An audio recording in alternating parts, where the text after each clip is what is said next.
Well, for more on all of this, I'm joined now by analysts and journalists on the US-DPRK relations, Brian Becker. And Brian, welcome to the broadcast. Thank you. Ri Hong-ho just wrapped up his comments before the UN. This sort of war of words, trading of the barbs seems very counterproductive at this point. Well, you would think at the opening week of the General Assembly of the United Nations that there might be a coming together of nations that had conflicts. In fact, the conflict has been exacerbated during this week. Again, I think we have to start back with Donald Trump's speech. I mean, he didn't have to call Kim Jong-un Rocket Man. He didn't have to threaten to totally destroy an entire nation, a nation that had been totally destroyed by the United States between 1950 and 53. In other words, Donald Trump wanted the week to be like this. And of course, once he talks like that, once he threatens to destroy North Korea will ramp up the rhetoric as well. So that's what we're witnessing. But even more importantly than the war of words is what actually happened in the hour before the foreign minister spoke at the podium, and that was the United States from Guam sent B-1B bombers with an escort of F-15 fighter jets to the point of North Korea furthest north above the DMZ, the demilitarized zone where North and South are divided, in the last 20 or 30 years. In other words, this is a war of words, but it's more than a war of words when the United States is simulating the destruction of North Korea on the shores or right off the boundaries of North Korea. This is escalating a very tense situation. Indeed. Yeah. So Kim Jong-un actually had said that, you know, all of his threats and everything were just in response to the U.S.'s threats. How do we make sense of who began this?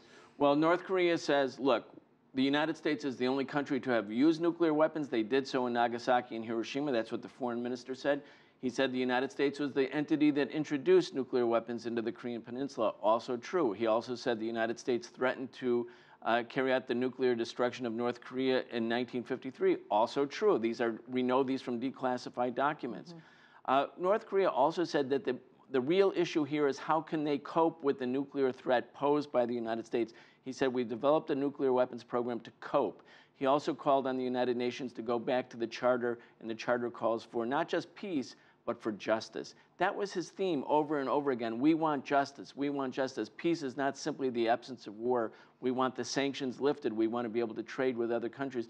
I think the North Koreans, in spite of all of the rhetoric from the past weeks, past years, really want a peace treaty. They want peace negotiations with the United States. The United States doesn't want North Korea to have a growing nuclear program. North Korea wants to be able to trade, wants to be able to live in peace. Both those entities can give the other what they need. Are these sanctions going to have a real impact this time? I'd say yes. I think there's definitely a sharpening or an escalation of the economic sanctions. Vladimir Putin made the comment a few weeks ago that the North Koreans would rather eat grass than give up their nuclear weapons program because they consider it to be an existential issue of their own survival. They don't want to eat grass. They want to be like all human beings, eating real food. But I don't think economic sanctions are the solution. The real solution is negotiations, and those negotiations principally have to be between the United States and North Korea. Six-party talks, possibly. Bilateral talks would be even better. A big demonstration before he took the podium. 100,000 people turned out in Pyongyang. Is he rallying the troops at home, so to speak? Yes. I mean, I was in North Korea the last time in 2013.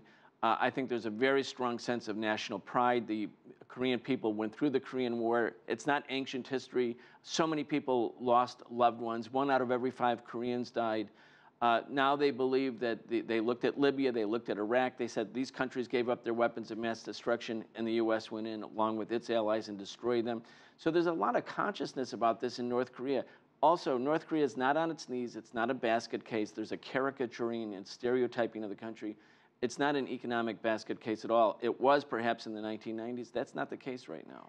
But on the face of it, the U.S. is winning this war of words. It's got the UN backing it, asking North Korea to back down. Well, I think the People's Republic of China and Russia don't want nuclear weapons in the Korean Peninsula.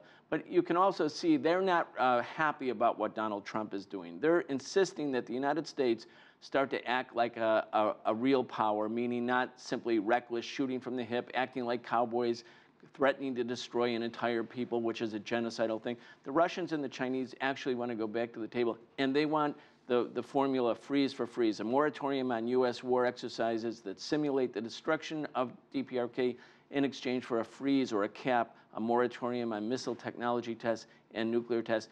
By the way, the DPRK offered that 3 years in a row. That could be the starting point. All righty. Brian Becker, thank you so much.